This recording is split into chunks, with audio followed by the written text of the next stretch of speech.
Welcome to Perth's #1 podcast. You're listening to the Jamo and Dylan Show. Yeah, we're on the way to Dunsborough, little mad trip with the boys. We're celebrating. G'day guys and welcome back to another episode of the Jamo and Dylan Show. Today we have a very special guest, a man from up north. Amazing, he's made the trip down. Made the trip down, mate. Jamie Hutchinson, welcome to the show, mate. Cheers, man. Nice to have you. I feel every time I come to London, I feel like Ned Stark during Game of Thrones. Coming down from Winterfell. That's great. Just before we started recording, we were talking about the subway and how it makes us feel fucking ill. Oh, yeah. You said the same thing, right? When you come from it's London. big pharma, bro. Yeah. Big pharma pumping poison in the tube. And everyone looks depressed on it. People are falling asleep. It's like everyone's a zombie in there. It's just relentless, mate. It's just relentless dystopian. Do you know what I mean? The vibe is so low. Yeah, it's so Victorian, man. Yeah. It's just grim, mate. But it's just a necessary evil. And when we were up on, we went to Ipswich the other day to watch the football. And by the time we came back, the train was much nicer. It was an above ground train, but we still felt fucking ill. I don't know if it is just England in general or if it's just down this area, but my God. Nah, transport's a joke here, mate. Yeah. It's crumbling. It's weird though, because not many people have cars around this area, obviously, because it's easier to get around. But it's not necessarily nicer to get around. No. It's fucking awful. It's fucking awful, mate. What about up north? Is it car, train? We have one coach every 3 weeks. You know what I mean? To get our parsnips. We also have Dan here today. He's our editor, so shout out to him. He's come down. Similar area, similar region. Yeah. It's on the same train, apparently. Yeah. You head back together, hand in hand. Yeah, you can go back together. Skipping what New friendship. So tell us a bit about yourself. So obviously you're huge over here. I'm sure you've got fans worldwide too. However, let our listeners know a bit about you and what you do. Yeah, I'm a stand-up comedian. Been going 10 years and been full time for about 3. And it was no great calling or anything. I just didn't want a job anymore. Yeah. So I just got paid to get pissed, basically. That's how we feel. We just want to interview people and just take the piss around the world and hopefully get paid for it. Yeah, it comes eventually, maybe. I kept getting sacked from jobs, man. I got sacked about 20 times in that 10-year period or whatever. And one day I just never went back in. Just ignored loads of missed calls and everything. It was because I was hungover and slept right through till 1 in the afternoon. Yeah. And I went, I can't even apologise because I'm on it's too late. It's so late. This is done. This is a done deal. So I just blocked everyone on my WhatsApp. I went, I'm just not dealing with it. I'm just not going back. You sound like me. Yeah, you're a bit like I've had about the current job I've been at about a year and a half. So pretty good for me. But yeah, I've been through 12 to 14, I want to say. Yeah. What was you do? What do you do? I work at a bottle shop. Because back home, liquor has to be sold in a specific store. Oh, right, so it's all right. Don't mind it. Yeah. Exactly. I was doing telesales. Yeah. So it's when I was living in Manchester, there's a call centre, every third building's a call centre. Do you know what I mean? And because you just get sacked, it's sales. You just battery pen chickens. Do you know what I mean? You're just stocked high and no one gives a fuck about you. So once you're sacked, you go to the next call centre. They don't even check your CV or anything. And it's when you go back to prison, well, I've not been to prison, but I imagine when you go back to prison, you're like, oh, you're all right, mate. Yeah, I remember you from Strange Ways. You're good. And you're just seeing people from different call centre jobs. It's like a circuit in itself. Yeah. How many did you go through? I just always got sacked, mate. Yeah. I got sacked. I'd lose it with customers so much. You're getting in on the phone with them. Yeah. That's elite. Yeah, I tell people fuck off and stuff and just go. Who are you talking to, mate? Seriously. This woman I was working during the pandemic and that, I had a job from home doing home delivery, shopping, supermarket home delivery. And are you dropping it off? No, just on the phone. People going, where's my fucking eggs? Shut up, lad, it's around the corner, relax. And when it first started, everyone was really kind. We're all in this together. And then within 3 weeks, you got real insight into Middle England and the self-righteousness. And this woman phoned up and she just went mental about we sent her too much chili. Not too much chili, too much mincemeat. Too much, and she was unhappy. Yeah, she went, you sent me a kilogram of mincemeat. I only ordered 500 grams. Fuck I went, that. oh yeah, it's a replacement for another meat. You know when you order like say diced beef and there's none there, so we'll just give you mince. We could see you like mince, so she went, this is outrageous. What am I meant to do with a kilogram of mince? Well, I don't know, make a fucking chili. What do you want? Do you want some recipes? Leave me alone. What I'm going to go with me for? Give it to a neighbour. So I just used to what I used to do back in the day before like everyone was mad about data protection and that. I worked for some dodgy companies as well, man. The dodgy companies are well fun. Do you know what I mean? We worked for one too. We were like teaching little kids how to play sport after school. Yeah. It was through our uni. It was like kids, soccer. And he was a dodgy guy. We weren't getting paid properly. He took us out for a Nando's to try and like Tricked seduce us. us into And it the worked. job. It worked. Yeah, Yeah, we were there for a few weeks. Yeah. But anyway, what was your story about dodgy people, dodgy jobs? This guy gave me shit, and I used to work in a job like PPI. I don't know if you had it in Australia. It's just like mis-selling loans, basically. Right. Okay. So it's a huge thing over here, and the call centre's just. Are you like chasing people up? Yeah, like a debt collector? So basically, the banks in the mid 2000s, when people got a loan out, they added payment protection insurance without their consent. They just had, so it was mis-selling a product. So it's a huge scandal over here for like 5-10 years, wasn't it? PPI. It was sick though, because you went, oh, you had a loan with Barclays Bank. We'll get you some compensation for your PPI. It's just shooting fish in a barrel. But it got relentless because every call centre was doing PPI. So you was getting, if you had a loan in the last 10 years, you was getting called 10 times a day, easy. And this guy kicked off on me. So obviously I've got all his address details and stuff. So you're calling him up, Yeah, so I've got his address details and email address, and I sent him up to loads of like gay bar newsletters and stuff like that.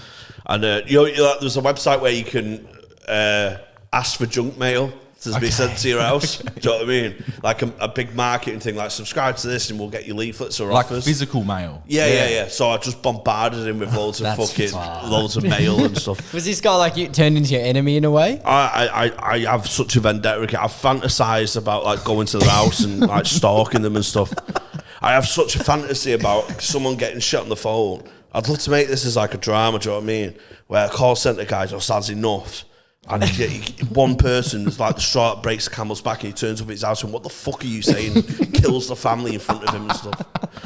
Then rings him asking for feedback. That's good. crazy. Were there any other crazy people at the call centres? Have you got any stories from other people, other workers? Oh, it's. I was sort of the weird one, I guess. I've told this story before, but I was on my last final written warning. Like I cannot be late again. I had a night out on MDMA and stuff, and I just absolutely stood good at like 8:55. I went, shit, I can't go and work like this, mate. So I rang up and I went, right, just say you've had a flood, because you get emergency already as well. A flood. So I'm like, just say you've had a flood, just say you've had a flood, just say you've had a flood. Ringing. You know, the tension building, but you're still good and like you're sober. It's just a state of mind. You are sober. Just say you've had a flood, just say you've had a flood. Got put through to my manager. And I forgot the word flood. It just left my vocabulary. It was like a Darren Brown sort of mind trick. Like you no longer know what flood means. Yeah. I just went, water, man, everywhere. You went, what? I went, water. Jamie, is that you? There's water everywhere. I can't come in. Need to wait for the plumber guy. Water. Just hung up. And she texted me. She went, what the fuck was that? All right, I've agreed your emergency holiday, but you need to prove you've had a flood. So I'm like, oh my God. And I had 3 days of anxiety because this was like a Friday. So I had till Monday to try and figure a way. And I was going to Photoshop myself. My mate did a fake photo, like a Photoshop. And it's me stood in the kitchen with like, huh? But he put my comedy headshot in the washing machine. So I couldn't send that. So I decided to set up a business called Trade Local. This is crazy. So I set up a fake company called Trade Local, and then I invoiced myself for the damage. And on the invoice number was 61115. Because the letters of the alphabet spells fake. It was sick, mate. It was so. Did it work? it works, but then I was too proud of it. I went, you're always chatting shit about that flood, don't you? And then, yeah, some manager pulled me to the side and she went, listen, I know you was fucked on Friday when you rang in. I want, like, we're friends. I don't want you to lie to me. What happened? I went, I was fucked. And she went, did that flood happen? I went, no, of course it didn't. She went, I can't ignore that, and took it further. So I had to, she set you up. Friend. absolute snipe in the back, mate. So I had to leave there. But that was a good one. So how many jobs do you think you've gone through since your when was your first job? Did you get one as a teenager or like yeah, out of school? I worked in a bookies and got sacked for fraud. Yeah, nice. Is that the first one? Yeah. Was that straight out of school? Or? Nah, I was in college and we have like A levels. It's in between high school and uni. Yeah. And I missed my A level exam because Manchester United were in the Champions League final, and it was when it used to be played on a Wednesday. It's on a Saturday now. And you're a United fan? I'm a United What fan. year was yeah. this one? 2009. Oh, nice. So nice, we played. nice. We well, not played, nice actually. We played Barcelona in Yeah. Rome, and my mate said, "I've got 2 coach tickets to go to Rome." Oh, I went, "Fuck, it's on my accounts A level day." Do you know what I mean? So I said, "Fuck it, we'll go," but we just need to come up with a plan. So I said I was watching the match at his house, and he said he was watching the match at my house, and we just got the coach to Rome. It's like 40 hours, just because we're 18. We've got fucking no money between us. Do you know what I mean? We didn't have a ticket for the game. We just had a tent.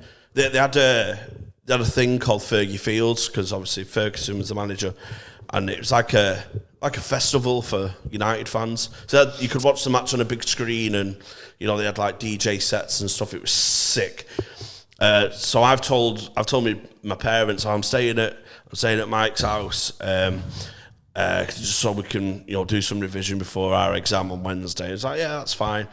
And he went, "Where are you watching the match?" I went, "I'm just going to watch it with Mike."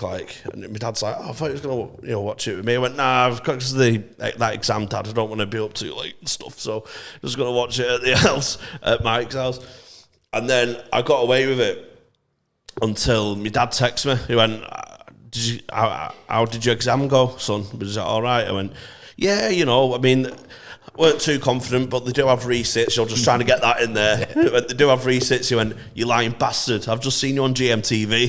So we had a morning, like a morning breakfast show. Yeah.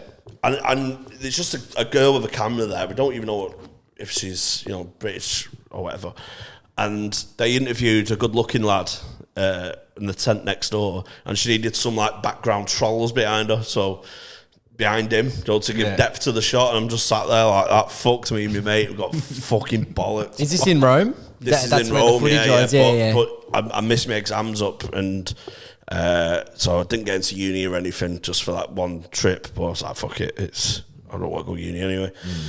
So then my mum was like, "You fuck your life up, man." Like mums do. Just my dad's like, "That's pretty sick," My dad was like, "I can't be seen to condone it, but so out of order." Yeah, he was buzzing. And I got a job in a bookies. I was been brought up round bookies all my life. Joe, my dad used to, dads take their sons to the match. Or like cricket or whatever. My dad just took me to the bookies to watch dog racing. Taught me how to read like horse racing form and stuff. So I was like, felt really at home there. Yeah. And then got a job in the bookies. But I started gambling on my own till. Nice. So I was betting on my own till. And are you a big gambler in general? You love it? Yeah. I fucking love it, mate. Still are? Yeah. The comedy's just up front. I want to be a professional roulette player. Yeah. Do you know what I mean? I was in the casino till 5 the other night, mate, trying to just chase the roulette dream, man. I spunk so much on Black 15, man. The creepy was called me R. Kelly by the end of it. So I got a job in the bookies. I started betting on my own till.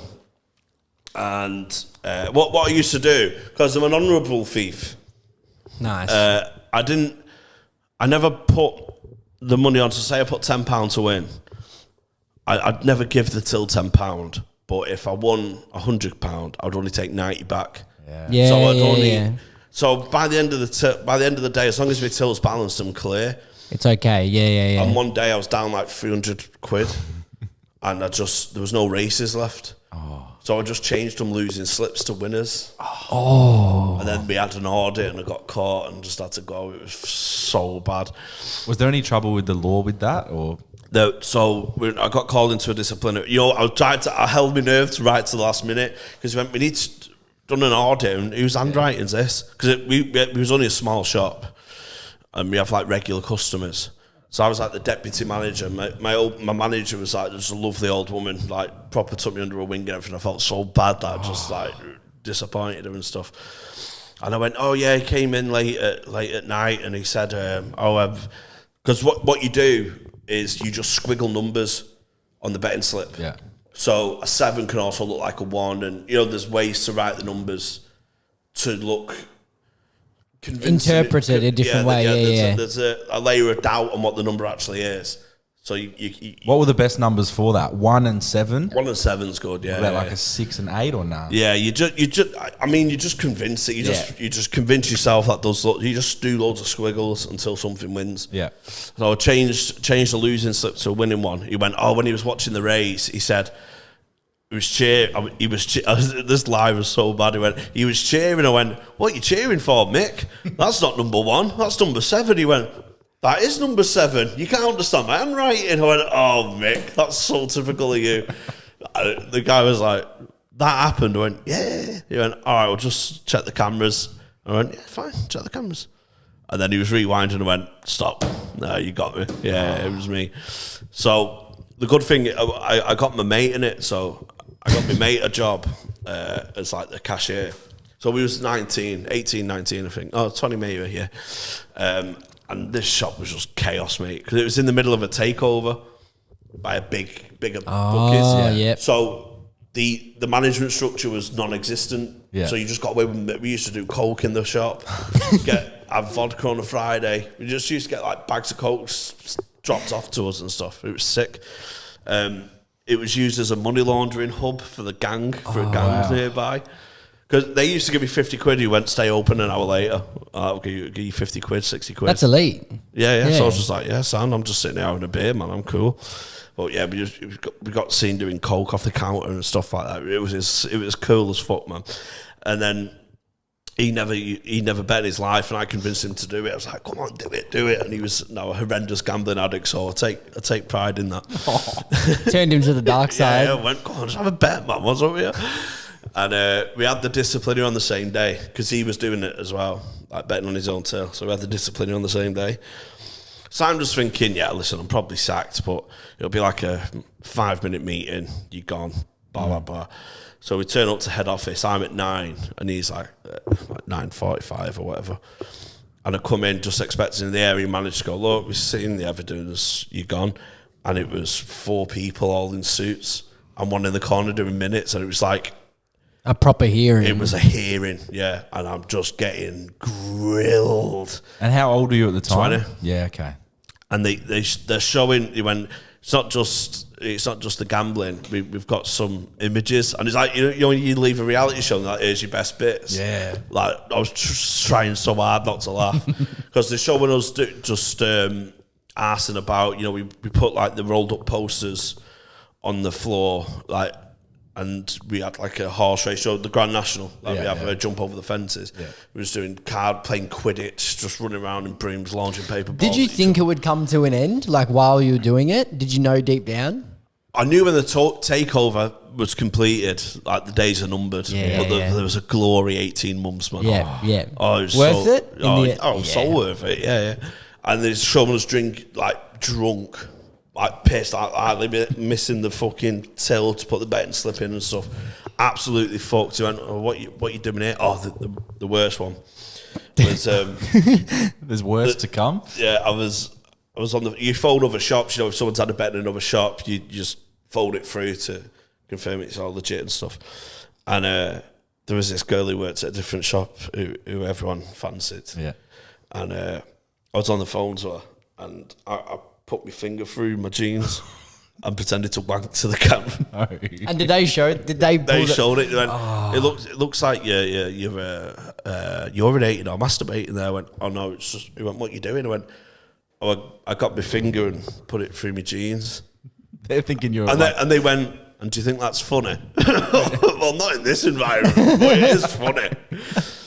So they're grilling me. They went, we're thinking about getting the police involved because of the fraud. He went, how long have you been doing it for? And I thought, about 18 months. But I've not made anything from it, do you know what I mean? Yeah. I've not stole from you. I've always been even. And I just said, I've got a gambling problem in the environment. So I was very early to clock onto the whole mental health thing. And did it work? They went, you obviously sacked. Yeah. But we won't press charges or anything. So it was a grilling though, 45-minute grilling. So I come out like that, my mate's there. And he goes, God, he was in there a while, man. I was due at 9:45. It's like 10:15. So I was like 75 minutes in this meeting. He went, did they proper go for you? Did they proper, like, worried, like, did they go for you? Did they proper rip into you? I went, oh, no, we just talked about 10 minutes and it's cool. It's all sound. He went, they just need to dot the I's and cross the T's, basically, but you'll probably get away with a warning. And then he went in. So he like skipped in and went, what the fuck? So I just sold him down the river. He lost his job too, didn't he? Oh, yeah. So, but it was one of the best days out we ever had. We got sacked at 10 o'clock and waited for the pubs to open at 11, and we just got pissed like 12 hours. It was sick. And where'd you move on to after that? What was the next job? I worked for my uncle's company. So my uncle had a company doing like PPI and debt management and stuff. So worked for him for a bit, and I was just doing admin. And it was just, I had my own little office, and I just listened to podcasts all day. It was sick. Just listening to, watching YouTube and stuff. Not doing much work? I didn't do a thing. Yeah, awesome. Didn't do a thing until we moved. We moved offices. Yeah. And it was all in one office, so I had eyes on me then, so I was fucked. What was next after that? Job-wise? What was next after that? Just loads of shit call centre work. I used to sell magazines, magazine subscriptions. And what was the money like? Was it pretty poor? Oh, no, yeah, terrible. Yeah. I ended up working at Direct Line, which is like a big car insurance company. Yeah. So that was like the only proper company I've worked for. The rest I've just worked for charlatans and fucking scam artists. I remember That's crazy. back when we worked for the scam artist, like there was a day where like I'd been working there for maybe a week. I think you might have left. You weren't there for very long. I always leave jobs pretty quick if I don't like them early on. Like I'm happy to do like a day and fuck off. Yeah. As long as I get paid for the day, you know, I'm waiting for that money to come you're through. following them up even after. Yeah. But to be fair, everyone I've worked for a day I've been paid for it after, that's which is good. good. Even like that one, the main one I did, like I worked at it was called Scooter Hut. Like and it was electric a scooter. scooter, and I like knew nothing about Just in retail? Yeah, just in retail. So whatever, you're just selling like scooters to fucking, and like the old manual ones as well. And fucking did a day there, and I just thought, this isn't for me. Like they expect you to know how to build scooters and shit. I was thinking like, I don't even know what I'm doing. But then I didn't want to. I was like, I always get awkward about quitting. Like I don't like to do it face to face. So I've done similar things to you where I just kind of cut contact, and then usually after 3 months you get like a letter or something. Or I've done this one I just like, I was like, I'm just not going to go back. It's only one shift, who cares? But then I realized I had a key to the store, and I was like, well, I can't be. So what I did was dropped my girlfriend off at work, which is a big shopping center, and Scooter Hut was across the road. And then I thought, fuck it, like pulled up to the like storefront, and I just threw the key at the door and drove off. And then I texted him, and I was like, hey man, like not coming back. You know, job's not for me. And I was like, oh, the key's at the front of the store. So getting keys after one shift is pretty trusting, isn't it? Yeah, it was. And I guess, well, I didn't do anything wrong. So One of my other favourite ones from you was your excuse that your grandma died. Yeah, I have used that on multiple occasions. Literally. It's a get out of jail free card. Slacker 101. I'm smash job interviews. I love job interviews. I sometimes feel like I might apply for some fucking minimum wage work just so I can smash an interview and not get the job and then not come. Do you know what I mean? This is actually a terrible one that I did, right? This was before 2 years ago. I came to Europe with my girlfriend, right? And I wanted a bit of extra money before I fucking got here. So I got a job at a telephone company selling in a retail center, selling plans and shit. This for? It was for Telstra, right? Okay, yeah. This one was good. To get the job, what I had to do was make, I needed references. But at that point, I hadn't had a job for a while, and they were a bit so I had made my own, you know, like I created some emails and did all of that, and, you know, gave myself like a good reference, good worker. And then, but the problem was they called me up to come in for an install interview. They're like, yeah, everything checks out. They were like, oh, by the way, like, why does the IP address for you match the email? And I just I was like, in my mind, I was like, they call me, and I just was played dumb. I was just like, oh, I don't know, like, must just be and they still just like, they let me come in, right? And it was a dream job because the first 2 weeks was just training on a computer. Oh, mate, training. So what I did was, obviously, like, you take it slow, you redo the same courses, like, until they walk into the office. And then I finished the training 2 weeks, and then I just quit and went on my holiday. It was sick. Training is a godsend, man. It's amazing, right? When you start a job, it's a proper company, like, we've got 6 weeks training, like, oh my God, are you fucking messing me? Because at least then you can see the finish line, right? Oh, it's so good. Just doing nothing for 6 weeks, mate. But yeah, Slacker 101, always saying interviews, I come from a big family. Do you know what I mean? Yeah, that's a Uncle good one. Tim's died. Yeah, the amount of funerals I've been to, mate. Really close to them as well. It's a close, big, like a gypsy family. Yeah, huge family. Yeah. We all fuck each other and everything. My manager at one of the call centres I worked at, he was my drug dealer as well. And I went out and... Is drug culture big in the call centre circuit? Yeah. Yeah. Like, in some sales jobs, it's half encouraged. Like, we do coke on breaks. Proper like Wolf of Wall Street shit. Yeah. Without the glory. Just on a small Without scale. all the money, yeah. I got sucked into a job with that. Like, again, I was 18, and it was like a door knocking. I didn't know it was door knocking, but it was selling roller shutters. Yeah. And like, they give you like a pamphlet, a sales pamphlet, and it's like, they just use Wolf of Wall Street references and like pictures. Oh, really? So I'm 18 thinking like, I'm going to fucking make it, like commission and shit. They're like, yeah, learn to make commission. And then the reality of the day is just like, you're just walking streets for You're like doing door 12 knocking. hours. And I was like, what the fuck is this? Like, the worst day ever. There's some call centres where it's not encouraged or anything, but it's certainly like, come on, just as long as you can hide it, then, you know, I don't give. As long as you get me sales, I literally don't care. Do you know what I mean? So a lot of places, but my manager was my dealer at this place, and I went out and I was so fucking twisted and stuff, and rang in. I went, oh lad, I can't come in, mate. I rang him on his mobile, not the work phone, because the work phone's recorded. I went, mate, I can't come in, and you can hear a party in the background. Everyone was still up, and you went, why can't you come in? And I went, oh, listen, mate, my grand's in hospital and that. And you went, right, so why can't you come in? I went, my mum's been there all night, so I'm just going to like relieve her so we can stay with her. Do you know what I mean? He went, I know, but listen, and I could tell he was like hiding his mouth. He went, I gave you 2 bags last night, so I know what's going on. I went, listen, mate, listen. At the end of the day, my mum's in hospital. And he went, you said your gran? I went, oh, fuck. He went, fucking get in now. I turned up for the call centre, mate. I'm absolutely rotten. I'm cold sweats, shivering, all this stuff, jaw still going.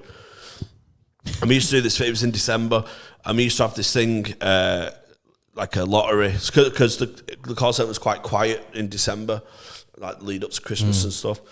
So it was quite quiet time. So if it was really quiet, you could put your name in, and if you get drawn out, you get a holiday, like on the day, nice. on the day holiday. But the managers ran it, and I went, lad, you need to sort us out with this fucking holiday. He went, nah, don't worry, you've already won. So he rigged the holiday for me. So I came in, sat down for like 20 minutes, and he went, right, holiday lottery. He went, oh, Jamie's won. And everyone's like, oh, fuck off, he's just your boy, innit? I went, yes, in a bit, lad. What'd you do on that day? I just recovered. Yeah. Recovery Nice day. Yeah, it was just when the depression was setting in, so I was just having, oh, fucking hell, mate.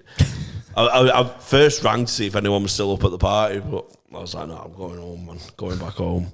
Have you been to some good work Christmas parties? You must have had some big ones, eh? God, fucking. We, when I was at Direct Line, we rented an apartment in Manchester, like 6 bedrooms, so like just proper, where we went back to have a gaff, and I got fucking malleted. I was But I've since been told I was just glued to the fridge all night. What'd you take? Just a cocktail of anything, do you know what I mean? Yeah. If it was white and powdered, it was going up my nose, I didn't care. And I was just glued to the fridge, just paranoid as fuck, watching everyone. And I blacked out and woke up in my house. And he went, yeah, you was fucked, gone. And we'd stayed up till 12, which was like the checkout time. And then we went, I had no recollection of this. I remember having a pint and waking up.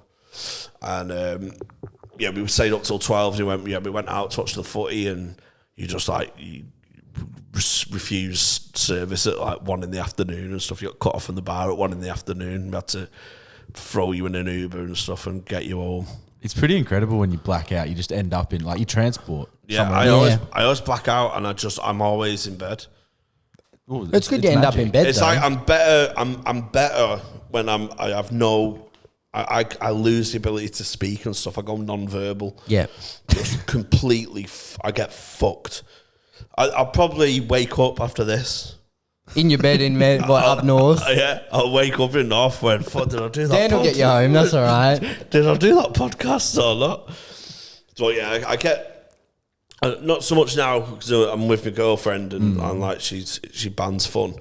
But when Band's fun. Yeah, when I was single, I'd go on like 2-3 day benders and just see where I wake up. Nice. How long you been with your girlfriend for? Like 2 years. It's come to 2 years. Yeah. 2 amazing years. Oh yeah, she's class. Like she has probably saved me from myself. How did you meet? We met on a dating show.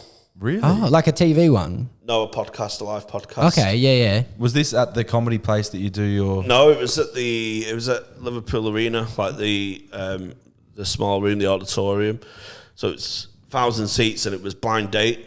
So you probably have it a version in Australia where I was the contestant and 3 girls, and I asked them questions, but she wasn't one of my girls. Oh, really? She was my friend's girl.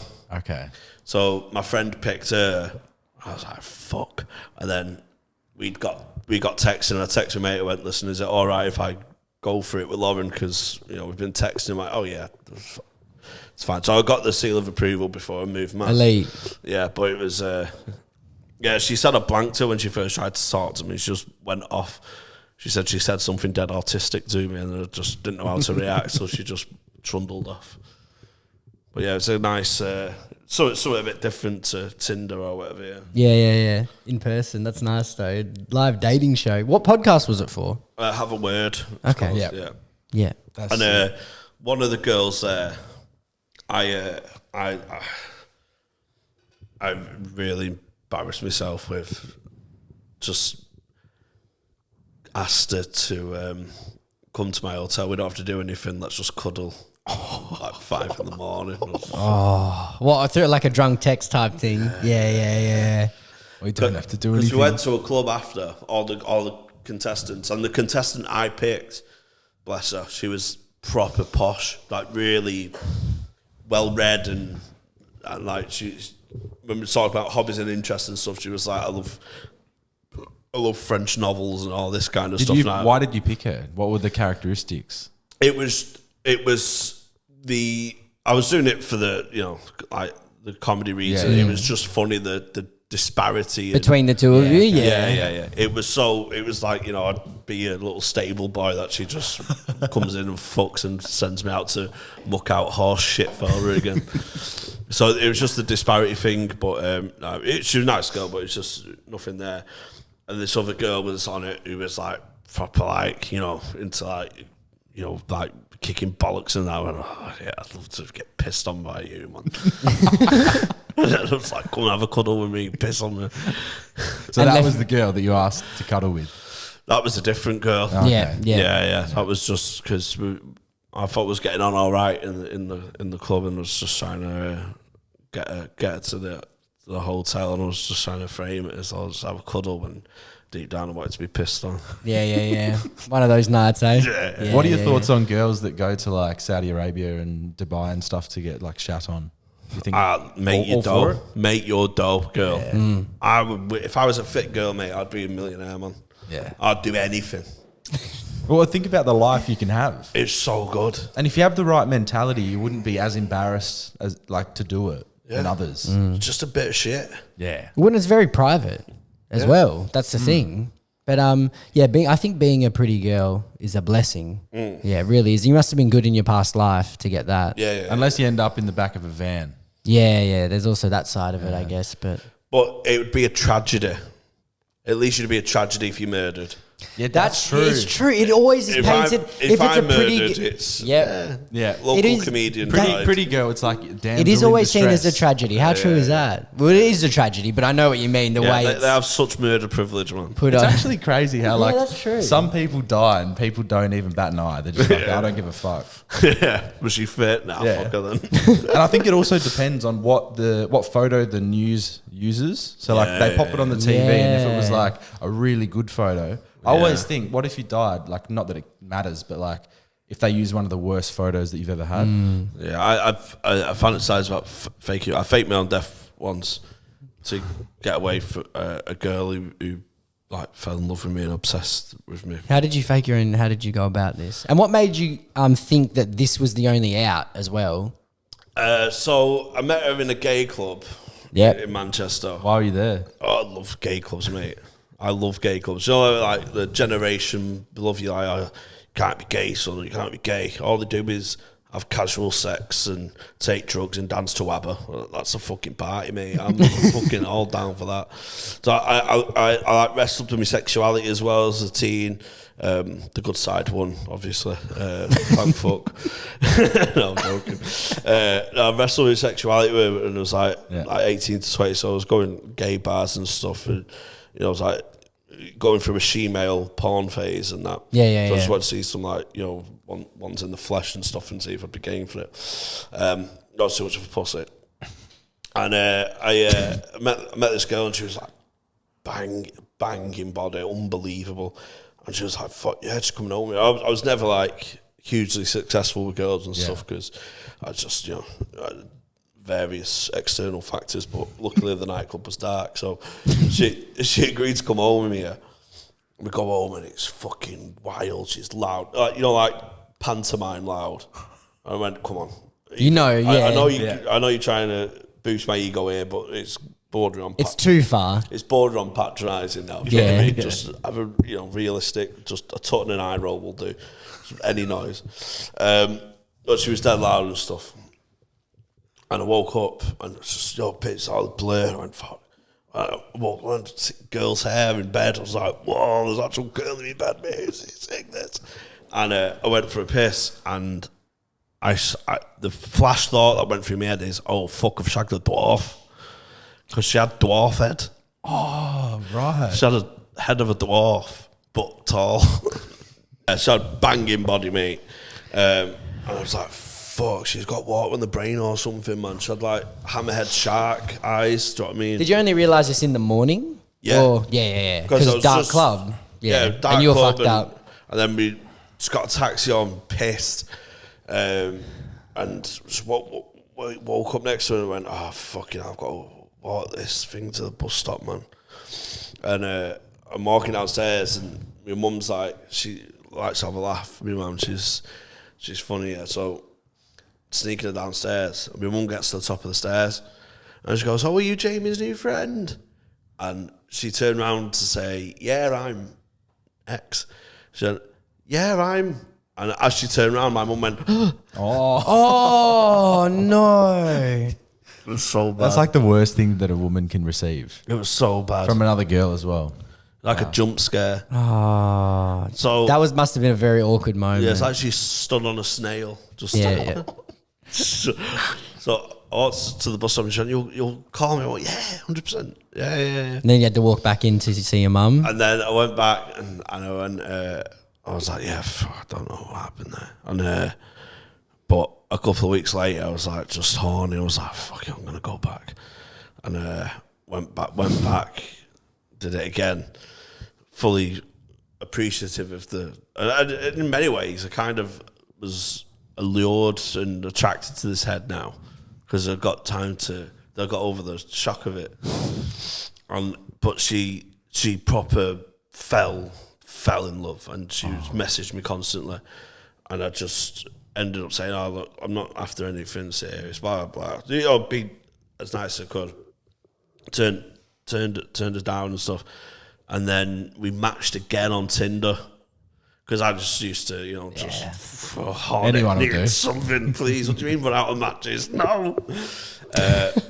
Match with her again. Wait, just quickly, have you ever bought like the premium service or anything? No. We have a friend who's done that. Yeah, before. we do. I just see it as it's not going to make me more attractive. No, do you know what I mean? Ah, yeah. It's not going to do that. It lets you play the game a bit longer. Yeah, that's I all. know where I am in the pecking order. It's fine. I'm at complete ease of it. Do you know what I mean? And we matched again, and it was like the fucking GTA meme. Oh shit, here we go again. Yeah. And I said I sort of said to myself, it's not fair for me to do it again because I have no intention of carrying on with her. So I cut myself off and went, oh no, so we was joking about matching again, and then I started ignoring her messages, and then she messaged me on Facebook, and then she messaged me on Twitter. And just constantly like, hey, you know, do you want to go out Saturday? I'm in Manchester on Saturday. Blah, Getting blah. a bit like baby reindeer. Yeah. Oh, he's a little pussy, isn't mate? Yeah, we were actually talking about He's that. a little pussy, mate. Just fucking fuck her. Have a laugh. That's what, see, I think he was 100% leading her on. I know, we can't Majorly. fucking, the woman likes me. Shut up, lad. And they painted her as the weird one the whole time. He's but definitely a freak, bro. I know it. He's a little gimp, lad. Get her shagged. Do it for real, hey? Yeah. Live the life, bro. Yeah. Yeah. You think you are, he was fantasizing about it. So Yeah. He wanted it. He might have even done it, just not shown it in the show. Yeah, you know what I'm didn't tell anyone. saying? Because it's Have you his seen- perspective Have you seen the real life one? of her. Yeah. Yeah. 100%, man. Yeah. Anger curtains up all day, bro. Freak, man. Dirty mattress, no sheets. Yeah, Dirty floor too. Yeah. One like just a mattress in the one bedroom in the love studio apartment. I love grime, me. Yeah, man. yeah. Grime. When I was 19, I had a summer fling with this like 46-year-old Polish woman. wow. Oh, How'd you meet her? She was in the gay club again. Yeah. That's most a of- hot spot for you. Yeah. So she was like 46 Polish, like broken English. And her first time I went back to her flat. Shithole or nice. Yeah. Grotty. Grimy? It's in Salford, like a rough part of Manchester. And it was like 6 a.m. And her flatmate was also Eastern European and was a nurse, so she was getting ready, and they started arguing in Polish. And then, like, every so often she's pointing at me, so I think I know the Polish ugly ginger cunt now, because she just having a go at me. I was like, what the fuck? And we went to her bedroom, mate. It was fucking grime hole. It was so fucking horny. Just no bed sheet and that. You love this shit. Oh, yeah. Stained mattress? No quilt cover, proper yellow pillow. I've got one of those. No pillowcase. No pillowcase, nothing, mate. Just like Paint chipped on the empty walls and glasses shit. and mugs and stuff. It's like a teenage boy's Yeah. bedroom. She's 46. And she had, But your paradise. and she had dirt under her fingernails. And I was like, getting her to scratch me, like dig them nails in my back now. It was fucking, she turned me from a boy to a man here, mate. Yeah. Sick. How did that end? Shout out Anna. It's just a language barrier, really. I mean, we had like a little fling for like 5-6 weeks or something, but it was good, man. It was eye opening. Yeah. Turn you into a man, like you said. Turn me into a man, mate. You've got to go for these older broads, man. And then go back to the stalker. Oh yeah, so I worked with my mate in this dementia centre, and I forgot when someone was talking about work. Yeah, I used to like have bets on racing these old dementia people, man. It was so fucking sick. So like, if they both walk into the kitchen, we're like, right, I'll have Len. We're actually putting real You money have on it. Mary, and we'll have like a tenner each. Yeah, okay. Like first one to finish the dinner and all that. Were you good at picking a winner? Yeah, Len was the boy, mate. Yeah, Len no. on the inside track. Did Do they have walkers Yeah, and shit? Zimmer frames and stuff. Yeah, it was sick, man. Yeah, I got sacked from there. When I got sacked from there, I got a dossier through the post of like all the evidence against me and stuff. I'm just slacking and It's like your little bet slips on a napkin or something. yeah, just racing them. It was sick, one. So she's obsessed. She's texting. Yeah, and you're thinking, oh, you matched on Tinder again. Sorry. Yeah, match on Tinder. We have a laugh at like matching again. Oh, look, Here we go again. Third time lucky, and I stopped myself from seeing it because it was out of order, you know, because she was like she had feelings, and I'm not a complete cunt. Do you know what I mean? So I left it. Well, you know, I had a wank, and then I was like, now I've come, I can see the error of my ways. Yeah. And I can't go there again. I'm only texting you because I'm on it. As soon as I come, I will not speak to you for another 12 hours, and the next need to come. Do you know what I mean? So I was just like, I went, listen, it's not working. And she messaged me. I was saying, mate, I don't know how to do it. I don't know how to get away with this. He went, give me your phone. And he messaged her on Twitter. He went, hey, I'm Jamie's brother. He unfortunately passed away. I'm just going on his socials to make everyone know. And then we matched on Tinder again. Oh, he's back from the She dead. messaged straight away. Yeah. She went, what was all that about faking your death and stuff? I was just my mate playing dares and stuff. Got out of hand. So and then did it continue the fourth time, or were you really? No. You were truly done by then? It was both. I went, it's better for both of us. We just be more careful when we're swiping. Do you know what I mean? Anyway, what are some fucked up night out stories? Yeah. How's that segue? Yeah, I like I said before, I just fucking black out. I don't even, like the stories I have, I don't even know. Do you know what I mean? I just black out, wake up on someone's couch and not go for 2 days. So just one of those weird people that last to leave the gaff and all that. Yeah. Just a fucking freak. Are you still as honoured as you used to be, or have you calmed down I've these calmed days? down now, just like, moved house with my girlfriend and stuff, and I'm a bit out the way now. So I'm in a nice little market town, so it's quieter, but it's definitely, and I have that dog in me where It's that little demon's always there. it's always there. Yeah, just waiting. Yeah, but my girlfriend's dead sound with it. Like, I obviously don't want you to do it every day, but I understand you're gonna have a blowout every now and then. So every 3 months, I just like have a fucking. It's just a reset for me. That's what I was going to ask. Is there a special occasion where that dog comes out? Yeah, do you save it for a particular, like a Not big really, sport no. day, or just it could be a Monday? Who gives a fuck? It could be after a podcast recording. We'll just go out and get fucking leathered, man. And I just need that to have the depression the next day to like really reset. To reset and let you know. I'm not getting fucked up now for another couple of months because this is too sad. That's actually a good way to reset. Yeah. To go back down. Yeah, I need that real, anxiety, and I get so anxious when I'm hungover and stuff. The anxiety. Yeah, so bad. I get it crippling now. I used to not be arsed as obviously a teenager, but like late 20s, early 30s, I was like, I put my phone in a different room for the day. Oh, because you don't want to know what you I don't want to did. see what I've texted anyone. Yeah. Do you know what I mean? I don't want to see anything. Do you know what I mean? Are the hangovers worse the older you get? In your 30s, they kill? Yeah. I've heard that. Every time I go, if I know I'm going out, I'll have like a hangover recovery kit on my bedside table. Nice. So I have like water, Barocca, Lucozade, Kleenex, hangover recovery. Yeah. Get you through that.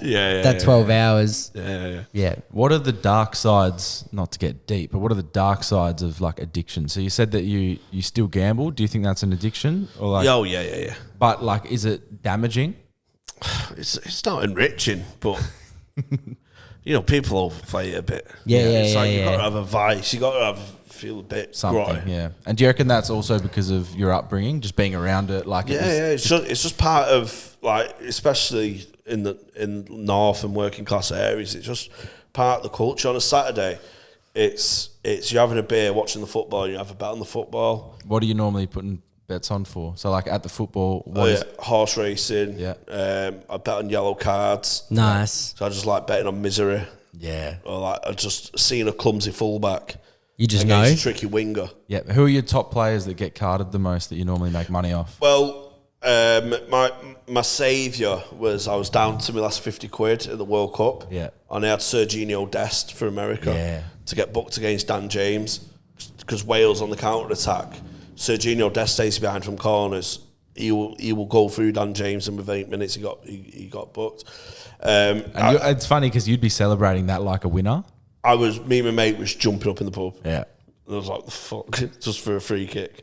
But I tend to look at the direct opponents. So it's not so much people who card magnets, I call them. Someone's against Grealish, who always gets fouled. Anthony Gordon always gets fouled. And gobshites. Yeah. People who argue all the time. Ivan Toney, gobshite, always gets booked. So you know that their direct opponents are going to be more in the... Yeah. And good people for cards are, sweetheart personas because the odds tend to be bigger. But Bukayo Saka for Arsenal, he's like a golden boy. Cute little face, button little face. Like, wouldn't say boo to a goose, but he's got a bit of dog in him, man. Yeah. And he has a few cards. You're like a scout. You can identify that. You know it. Yeah. Yeah, I'm going through like fucking Ancestry.com, man, to see seeing what's in his past. Yeah. See if they've got any fucking prison in this male line. Nice. That's like a lot of us Aussies would have some prison in us. Yeah, basically. Well, this is the homeland. Being convicts. In one way or another, so... What I was actually going to ask you about was Football Manager. So that's how I discovered you. Right? So that was the Football Manager clip. You love the game? Are you still playing? My laptop's broke at the minute, Okay. and I'm missing my boys. Do you know what I mean? I've got this right back called Iglesias, man. Oh, man. And he do things to you? he's such a fucking dickhead. Oh. But I can't He's the one? help but love him. How long have you been playing the game for? First manager game I had was like Premier Manager 98. Okay, so it's a long 26 years. Yeah, my greatest ever period of my life was Football Manager 2007. Are you a FIFA man too, or more footy manager? Yeah. No. It's ball the testicles. So, we have. I was Ipswich on Footy Manager 07, and I took them to like treble, and it's the greatest team I've ever had. Do you know what I mean? Yeah, and I love them. And You dressed up for the finals? No. Nah. I still think about him. But my captain was a guy called Owen Garvin, and he won like 4 Ballon d'Ors. He was midfield dino. He'd score like 20 goals from midfield, jumping 18, heading 20, near post flick on at corners. Am I a prick? Come on, mate. Yeah. He's only he's less than 6 foot, but he just had a spring on him. He's like Tim Cahill. Not the tallest, talk about a legend, bro. But so good in the air. Yeah. He was heading 20 as well. He's a demon on Footy Manager 07 because heading's such a easy way to like get goals. I love headed goals. I haven't played too much, but I'd love to. He's so good, man. And Owen Garvin won like four Ballon d'Ors for me. He's my hero. Yeah. I love him. So even in real life, it transcends Football Manager now? It transcends Footy Manager, yeah. I've loved like regen players, so the game just generates it. And I love them more than family members. Do you know what I mean? Yeah, because they've done more for you, really. They've done more for my mental health. Yeah. Anyway, Owen Garvin in real life, he had an okay career, like championship level. But for me, he was Zidane. Do you know what I mean? And he played for Bolton Wanderers. My friend's like big Bolton fan, and our mutual friend was a professional footballer, and he went and played for Bolton at the same time as Owen Garvin. So on my 30th birthday, I got a voice note from Owen Garvin, my hero, saying happy birthday, and I play it to myself every birthday. That's so good. It's so good, man. That is so crazy how that can that little connection just comes through and how important it is. That reminds me of I support Southampton, and the only reason I support them is through Manolo Gabbiadini. Italian striker. He got a move to the Prem. He was so good for my starter team on FIFA, but his card wasn't very good. But he just outperformed his card so much that I fell in love with him as a player, followed his whole career.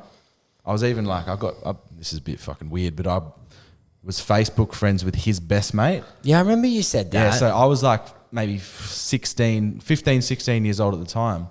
and I just message his best mate like, "Hey, could I get a signed shirt? Hey, can I like talk to him?" Like, Yeah, Jamo's just got this nagging knack at of like finding. He's real handy on Facebook. yeah, I can just find like on just Instagram. find- Like, yeah. if you need me to find someone, you only got a first name and like a hair color. I'll do It's it. for you. crazy, bro. Oh, yeah. But yeah, Manolo Gabbiadini. That's like similar to your story. I just love that man. Yeah, it's similar to when the girl stalked me as well. You saw Yeah. Gabbiadini's faking his death. Yeah. Get away. Yeah, yeah. I'd cry if he died. I'd probably cry. Yeah, footing manager to me is so important. So to like the escapism and stuff. I think that is big for everyone. Like everyone has that Has escape. something. And a lot of Yeah, guys yeah. will have that like video game escape. Yeah, Whether yeah, it's, yeah. you It's know, usually sport related Yeah. for guys. But it's the way just it is. it's a job though. I started It's very in depth, isn't it? The game. I played it on FM24 and it's frustrating. My laptop's caved in, and I'm like maybe 8 seasons in, but I start off unemployed Right. with no qualifications, and Oh, can you pick your backstory? You know. yeah. So you can pick what license you have. So say if you wanted to jump in the game and manage Real Madrid, Yeah. you have to put yourself as like the highest coach. You don't respect those players, Yeah. I mean, play the game how you want to play but the game. you like to be because you like the grub, right? You're down the bottom. I bought a state mattress team. So Yeah. play the game how you want to play the game in it. I'm not one to. Yeah. I'm not But you one like to start off unemployed, bottom start of the off on- barrel. So you pick your coaching level and your previous playing experience. So you can pick like Continental A and previous international football star. Right. So what do you and- pick? And then you have so I have Sunday League footballer, no qualifications. So the bottom of the barrel. Bottom of the barrel. Yeah. So I start off and I spent 3 hours just skipping the game doing job interviews. Just waiting for a job. Where'd you finally end up? Darlington. Nice. Darlington, Vanarama North. Is that just like very low level? It's like 8th Yeah, tier or something. that's 6th tier. yeah. Yeah. And then they was in relegation dogfight. I got them to mid-table security first season. Second season, I'm playing fucking I'm playing like League 2 football. It's unbelievable. Yeah, okay. There's like passing moves and stuff. I've got a really good team spirit. And what's the way you like your team to play? Like as a manager, what's the game style? I play. It depends on the assets I have at the start. Yeah. And try and work around my best players. But when I eventually went to Atalanta. So I was at Darlington, got promoted, like 100 points. And then Wigan come scouting for me. Yeah. I'm like, fucking hell, we're in League One, boys. we're going League One. So I left, the Darlington players were all crying. The Darlington fans were like, come on, man, you stay. And I went, listen, if you love me, you got to let me go. Then I went to Wigan and I found this Lithuanian guy, Robert Zulderich. Hot lad. Heading 20, jumping 20. It's game over, lad. Yeah. League One, it's game over. So you already knew, yeah. Direct target man, and he's just a big. He's 6'7", 6'7", dope. Untouchable. Yeah, so you just lump it up to him. He heads it down for like Callum Lang, who's like a fast striker. Bang. And the team was just unreal. I was getting loan players, just abuse the loan system. I loaned Ethan Nwaneri from Arsenal, unbelievable. Jamie Hutchinson from Chelsea, unbelievable. Yeah, so like the lower league stuff, you make advantage of the loan system. But I found this 6'7" Lithuanian god, man. Just head it down. And I won the league with Wigan. Toast of the town. Then all the fucking players coming in my fucking office demanding contracts. Theo Wazagard. Who the fuck? I made you, you little prick. You're having a laugh. You want 45 grand a week? How much money do you think we're getting for winning League One here? So I'm like, we'll discuss it at the end of the season. Then, right, I celebrated the League One win. Does that make me a bad person? I celebrated and I forgot to sort all your contracts out. So they all fell out of me. I went, you're a fucking sack of shit, all of you. So I left Wigan under a bit of a cloud. And then I went to Portugal because me and the missus were getting fed up with life in England. So we moved to Portugal. So I found a nice little team called PTM. And listen, we're never going to break the Benfica Sporting Porto in the short amount of time that I've got. I just wanted to learn the language. Yeah. So I'm basic in Portuguese now. Yeah. Experience the culture. Yeah, and I got back-to-back fifths, and I thought, listen, I'm doing okay. The points total was increasing without the league position necessarily increasing, but I was sort of best of the rest. Yeah. Which it's a good foundation to build off. And took Ethan Lannery with me again, and then out the blue, just get an email. Atlanta want me. And you're ready for that lifestyle? And I was like, girl, do you know how much because my missus loves pasta in the game. Yeah. And I'm like, listen, we're getting some fresh We're going pasta. Italy. We're going to Italy. And I get there. And she's over the moon, obviously. Oh, she's delighted. Yeah. So it's a bit unsettling for the kids, but ultimately, they're broadening their horizons. By now they get to learn another language too. Yeah. And go to Atlanta, and I have Gianluca Scamacca there, 6'5", fucking built, fast finisher, killer, 28 league goals, win the league, Serie A, first major honour. How did that feel? So deserved. It was so unexpected because it was in my 3-year plan. Yeah. I weren't expecting it in the first year. It kind of heightened the pressure for the next year. We couldn't replicate it. But toast of the town, obviously. Yeah, we finished third in the second season, but we won the Europa. Oh, that's Europa big. League, That's big for the town. Yeah. So Atlanta had never won a trophy before me. Yeah. And then I'm like 10 years in the game, and I get a scout report. This guy, I found a kid. He went, I found him. I went, found who? He went, the scout went, I found him. I went, I've got Gianluca Scamacca's replacement. I went, that's big words. I'm not replacing Gianluca Scamacca. He's 29. Saudi came in for him. He wants to go. Listen, fair enough, Gianluca. You've served me so well. And you sold him for a bit. Good money for the club. Go and get your retirement fund. I want to keep him, but I'm out of respect in what he's done. I'm respect for what you've done to me. You're 10 out of 10 in training all the time. Yeah. Your attitude's impeccable. Go and make your bank in Saudi, man. Yeah, Fair nice. enough. And so I'm worried. I'm going to have to change the way I play. And I get this kid through, man. Daniel Williams from Southampton. £38 million release clause. I'm like, 38 is a chunk of our weight. But your scouts told you this is it. Transfer budget, and he's like, listen, just get Daniel Williams. I went, it's not really the area of the pitch that we need to strengthen because we've got Fingy on loan from Dortmund, Makuku. And he went, you won't get near that. You won't lace Daniel Williams' boots, trust me. And he's sure, the Premier, he only got 12 goals last season. I went, listen, he's 19. He's going to be a superstar. And he's mind-blowingly unreal. So he's 6'5" as well, rapid, just everything's in dark orange. So all the attributes, mentality monster, physical. He's not got a picture on it, but he's so fucking... He's just the dream. He's so good looking. How do you imagine him? So good looking. Yeah. Like dusty blonde hair, like your coloured hair, but like like he uses dry shampoo. Yeah. Does get that little shine on and stuff. Yeah. Just impeccable, immaculate, nice ass.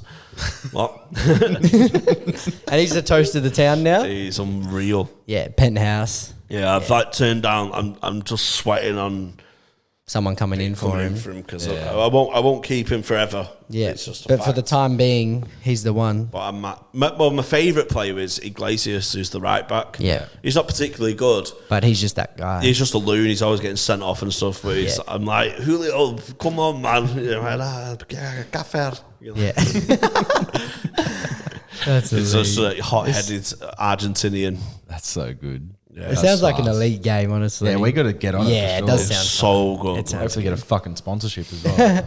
Mate, you should be the sponsor. You're the guy for it. Yeah, fucking hell. They repost. I think they reposted a clip that I did of it once, and there's just different traditions I do when I play it, and I'm even just subconsciously. So, say for example, I'm playing against a former club. Say if I've moved on to a Premier League team.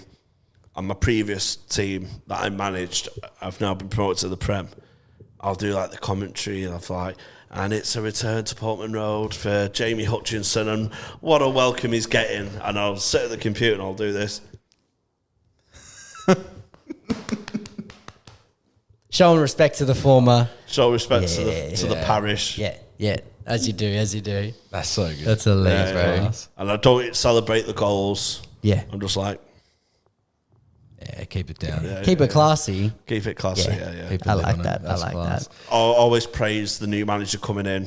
Like, Jamie's Jamie's big shoes to fill, trying to replace. So you're you. backing him every And I'm time. like, listen, he's doing a fantastic job there, and they need to stick with him. Yeah. Do you know what I mean? Yeah. That's elite. Respectful. I like that. I like Definitely. that. Well, that's all the time we have today, but we really appreciate your time. Jamie, thanks for coming on, mate. Thanks for making the journey. What an episode. Anytime. Cheers, guys. Cheers. Thank you for listening to the Jamo and Dylan Show. Make sure to subscribe to the boys on YouTube and share the podcast with a mate.